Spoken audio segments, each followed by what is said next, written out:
I've finished installing all these spur grommets around the rim of the bag. There's 10 of them.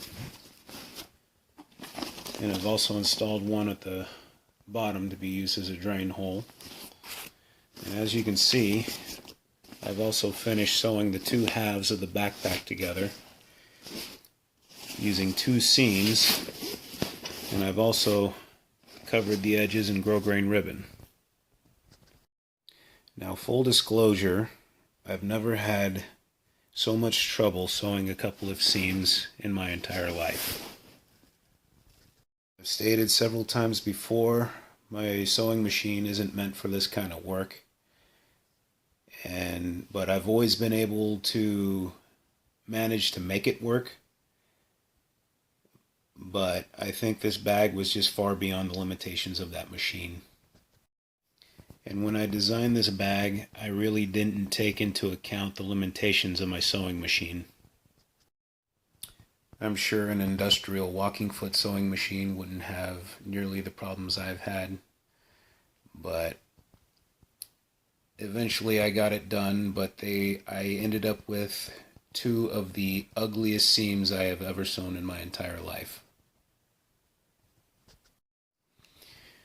You can see part of one of the seams sticking out of the grosgrain ribbon here. It didn't cover it up fully, but that was basically the result of what I ended up with. Part of the problem was I just beat up the machine so much and for so long that now it's time to start replacing parts on it. I've ordered a new bobbin case for it, and I've had to repair the needle plate several times throughout this build. I've gone through probably 5 or 6 needles throughout the entire process. To give you some idea as to what I put it through, you'll notice just in this section here, at the top here, let's start on this side. You've got a layer of 500 denier cordura that was folded over to make a hem. So I've had to sew just through 2 layers of that.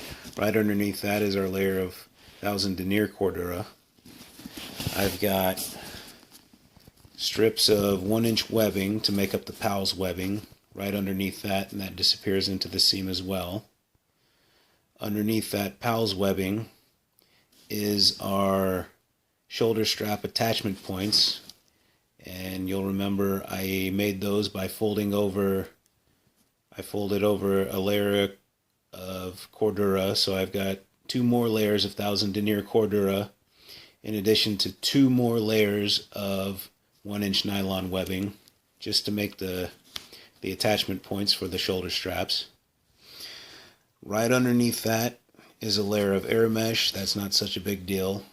But underneath the air mesh is the back panel with another layer of 1000 denier cordura, and then here is another layer of our 500 denier cordura, which makes up our inside divider.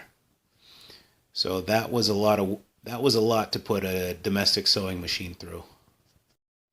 I could have designed things a lot differently. Ultimately, I wanted to design the bag that I wanted to make, regardless of the limitations of the sewing machine, but I could have designed it in different ways that would make it easier for the sewing machine to go through, so it's not having to fight through so many layers. I'm not 100% happy with how it turned out. It's not perfect. As I said, the seams were really ugly. The grosgrain ribbon doesn't seem to be on there 100% straight. This mesh was supposed to disappear underneath the grosgrain ribbon and be part of that seam as well, but in sewing the seams, the 2 halves of the bag together, the mesh got folded over and sewn up inside of that seam. So there's a lot of flaws to it, but in the end, it's done. It's functional, and I'll take done over perfect, I guess. I'll also mention that in the process of sewing the 2 halves together, I made several mistakes that resulted in me having to seam rip everything apart and fix it. The biggest mistake being when I sewed this section here, uh, the the section of 1000 denier cordura that makes up the back panel got moved out of place. There's just not that much uh, clearance underneath my presser foot, so it was kind of hard to keep all the layers of material together using just clips.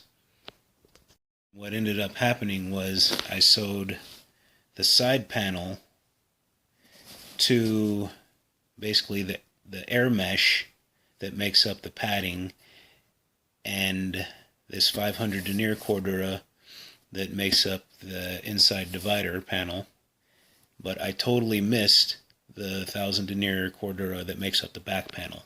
So I basically had to rip all that apart and fix it. In the process of seam ripping that apart, I had to cut through the seams. The problem was the seams also went through some of these bar tacks that hold the PALS webbing in place.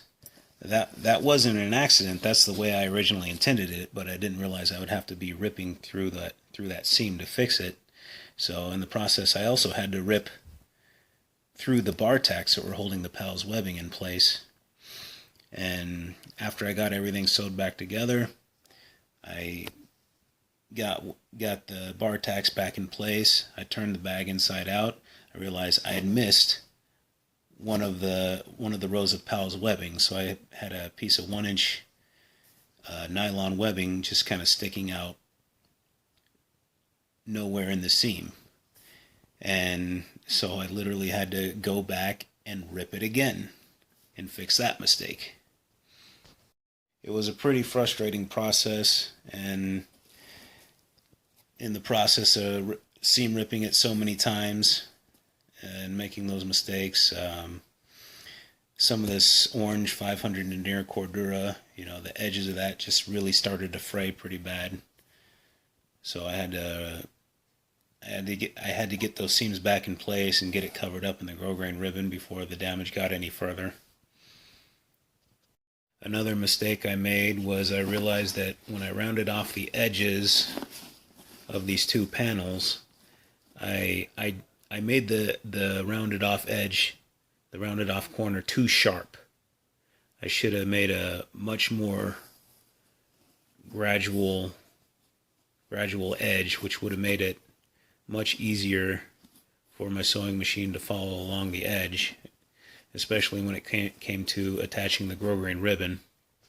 I'll give you one tip that did help. Was when I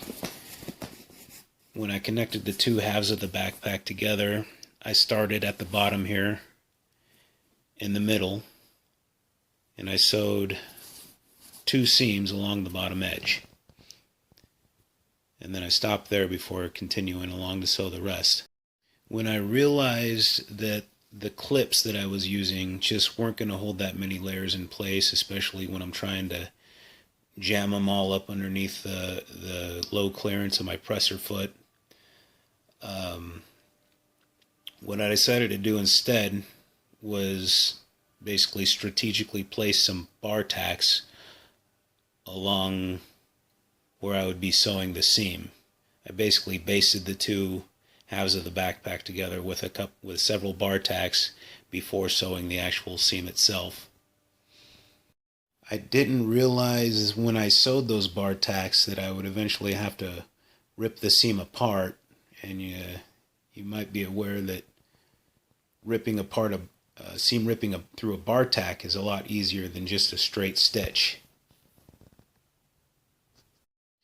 But in theory, regardless of that, it was a good technique. It was helpful for the most part, except in the areas where I eventually had to seam rip the bag back apart.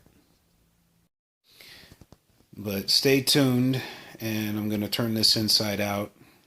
This video is starting to run a little long, so I'm going to cut it here and make another video, but I'm going to turn this inside out and we're going to take a look at it. And I'm just going to warn you ahead of time, I'm not satisfied with it, and I'll get into that in the next video of why I'm not satisfied with it and what I'm going to do to fix it.